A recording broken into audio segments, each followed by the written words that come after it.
नमस्कार दोस्तों।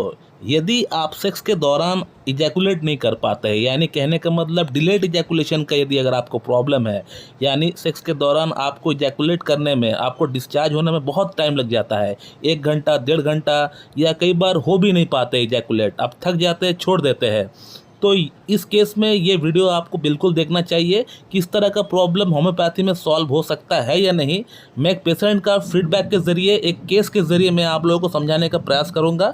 इसे आप देखेंगे तो समझ में आपको आ जाएगा कि होम्योपैथी में इस तरह का ट्रीटमेंट सॉल्व करना, केस को सॉल्व करना कोई बड़ी बात नहीं है। तो ये जो स्क्रीनशॉट आप देख रहे हैं, ये मेरा खुद का पेशेंट का है, जो कि मुझसे आज से 4 महीना पहले ऑनलाइन कंसल्टेशन के माध्यम से मुझसे जुड़े थे।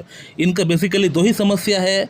एक नंबर, ये सेक्स के दौरान इजैकुलेट नहीं कर पाते थे, ये इजैकुलेट होता भी था तो काफ़ी टाइम लगता था, डिलेड इजैकुलेशन की इनको प्रॉब्लम थी।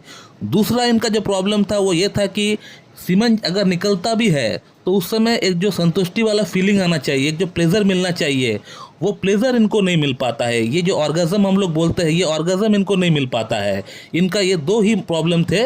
बेसिकली इन 2 ही प्रॉब्लम के लिए मेरे पास वो इलाज कराने के लिए आए हैं। अब इस पेशेंट का पूरा केस टेकिंग करने के बाद मैंने इनको होम्योपैथी की लाइसिन नाम की एक मेडिसिन है, जिसका पूरा नाम लाइसिनम, या इसका साइंटिफिक जो नाम है वो हाइड्रोफोबिनम इसका नाम है। और ये मेडिसिन एक पागल कुत्ता की जो सलाइवा होती है उसको पोटेंटाइज करके ये बनाई गई है। बहुत ही डीप एक्टिंग रेमेडी है, बहुत ही एक अच्छी रेमेडी भी है, लेकिन बहुत डीप एक्टिंग है। साथ में इसको हम लोग नोसवर्ड बोलते हैं, क्योंकि ये एक एनिमल किंगडम की एक मेडिसिन है। और इस मेडिसिन के अंदर होम्योपैथी में जो बेसिकली 3 मार्जम की बात की गई है, सोरा, सिफिलिस, साइकोसिस, ये तीनों ही मार्जम स्टेज बाय स्टेज इस मेडिसिन का अंदर देखने को मिलता है। इस मेडिसिन के अंदर लैक ऑफ इंटरेक्शन हम लोग को देखने को मिलता है, इंपल्सिवनेस देखने को मिलता है, जो कि सोरा में आता है। इसके अलावा साइकोसिस की अगर बात करें, जेलस होता है पेशेंट इसका, इसके अलावा सेल्फिशनेस होता है, तो ये जो है साइकोसिस के अंदर आता है। और अंत में इसका डिस्ट्रक्टिव क्वालिटीज भी देखने को मिलता है, जो कि सिफिलिस मार्जम के अंतर्गत देखने को मिलता है। तो इस मेडिसिन के अंदर तीनों ही मार्जम को हम लोग देखने को मिलता है, जो कि स्टेप बाय स्टेप एक इंसान का जीवन में आता है। दोस्तों, पहला सिम्टम जो हमने इसका अंदर देखा वो ये है कि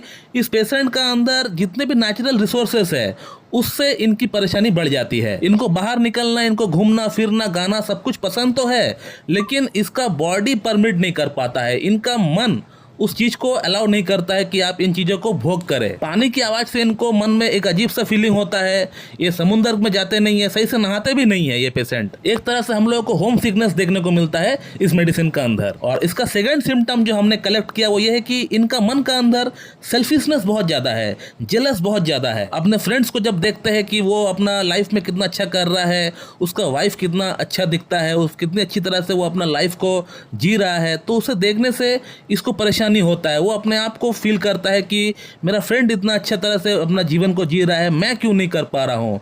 तो एक तरह से वो जेलस ना होते हुए भी उसका मन का अंदर जेलस आ जाता है। इनका जो अगला सिम्टम हमने देखा वो ये है कि इनका अंदर इम्पल्सिवनेस बहुत ज़्यादा है, यानी उनको क्या करना है क्या नहीं करना है वो खुद फैसला नहीं कर पाते हैं। अभी वो फैसला करते हैं कि मुझे जाना है यहाँ पे, तो विद इन 5 मिनट उनका फैसला बदल जाता है।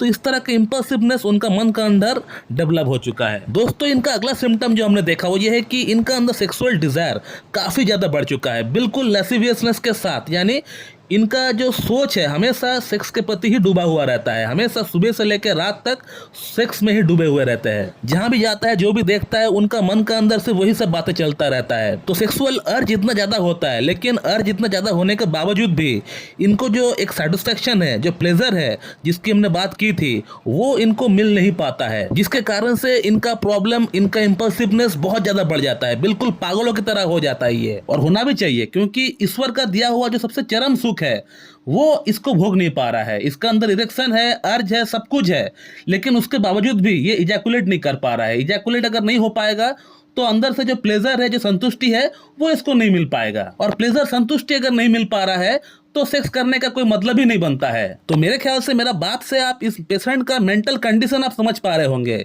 ये पेशेंट अपना जिंदगी जी तो रहा है, लेकिन ना जीने की तरह। जस्ट भगवान ने एक जिंदगी दिया है, वो जिंदगी को त्याग नहीं सकता है। तो उसको जीना है, वो किसी प्रकार से वो जी रहा है, लेकिन उसका जिंदगी में कोई भी चांस नहीं है, कोई भी प्लेजर नहीं है, हर जगह से हर तरह से वो इंडिफरेंट हो चुका है। इस तरह का मानसिक कंडीशन हमें एग्नस कैस्टस के अंदर भी देखने को मिलता है। तो दोस्तों ये कुछ माइंड सिम्टम्स हमने इस पेशेंट का अंदर देखे। इसके अलावा पेशेंट जो है चिली है, उनको मीठा खाने की शौक बहुत ज़्यादा है, पानी प्यास बिल्कुल नहीं है, पसीना बिल्कुल कम है, कॉन्स्टिपेशन की प्रॉब्लम है, इनको मीट खाना पसंद है। तो इस तरह का सिम्टम्स हमने पेशेंट से लिए हैं केस टेकिंग के दौरान। इसके अलावा लाउड नॉइस से, थंडरस्टॉर्म से इनका प्रॉब्लम बढ़ जाता है, जो कि फॉस्फोरस और मेडोराइनम में देखने को मिलता है। और फैमिली हिस्ट्री की अगर बात करें तो फैमिली हिस्ट्री में 2 आदमी को अर्थराइटिस की प्रॉब्लम है। अब इस केस में हमने 2 मेडिसिन का सिलेक्शन किए थे, एक है लाइसिनम, दूसरा है मेडोराइनम। लेकिन मेडोराइनम को हमने साइड में रखा था, इनकेस अगर लाइसिन काम नहीं करता तो उस समय हम मेडोराइनम को हम इस्तेमाल कर सकते थे। अभी तक इस पेशेंट में हमने लाइसिनम का 4 डोज इस्तेमाल किए हैं, लाइसिनम 200, लाइसिनम 1M, लाइसिनम 10M, लाइसिनम 50M। इस 4 डोज से पेशेंट का प्रॉब्लम काफ़ी हद तक, एकदम कह सकते हैं 90% तक पेशेंट का प्रॉब्लम क्योर हो चुका है। ये आप देख सकते हैं पेशेंट का फीडबैक, पेशेंट ने मुझसे क्या लिखा है।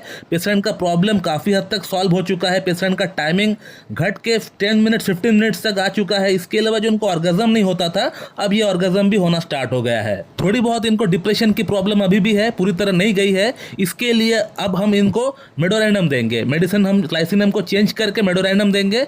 मेडोराइनम से इनका जो बाकी प्रॉब्लम्स है वो पूरी तरह समाप्त हो जाएगी। तो दोस्तों आपने देखा कि क्लासिकल होम्योपैथिक ट्रीटमेंट की मदद से हम लोग कितना क्रॉनिक से क्रॉनिक समस्या को ठीक कर सकते हैं। सिर्फ समस्या को ठीक कर सकते हैं ऐसा नहीं, बल्कि समस्या के कारण जो मानसिक तौर पे जो पेशेंट का जो प्रॉब्लम्स आता है, जो चेंजेस आता है, उन चेंजेस को भी हम लोग बड़ी आसानी से ठीक कर सकते हैं होम्योपैथी से। लेकिन ये संभव तभी हो पाएगा जब आप किसी एक अच्छी क्लासिकल एमडी होम्योपैथ के पास जाकर उनके सामने बैठकर केस टेकिंग देखकर जब आप ट्रीटमेंट कराएंगे उनसे, तभी ये संभव हो पाएगा। एक साथ हजारों मेडिसिन खाने से इस तरह का प्रॉब्लम सॉल्व नहीं हो सकता है। होम्योपैथी में आपको कॉन्स्टिट्यूशनल ट्रीटमेंट और होलिस्टिक अप्रोच ही आपको अपनाना पड़ेगा, तभी जाके पेशेंट का इतना क्रॉनिक से क्रॉनिक समस्या ठीक हो पाएगी।